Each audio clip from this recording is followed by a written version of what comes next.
Assalaamu calaykum walaashin Aisha channelka naga daawanaysan waa Aisha Mataantu maanta waxaan sameysanaynaa sabaayad ama kimis hadba saa u taqaanid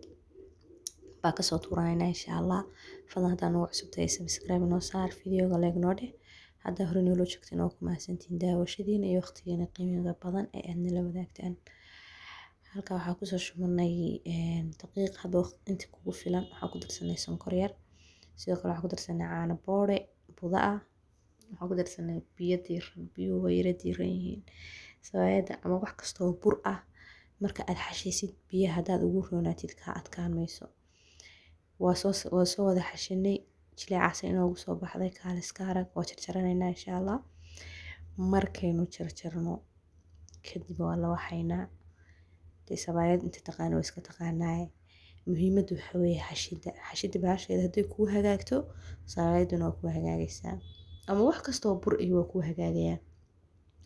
markaa qasisid biyaha weligaa ha ku yareynin haddaa ku yaraysid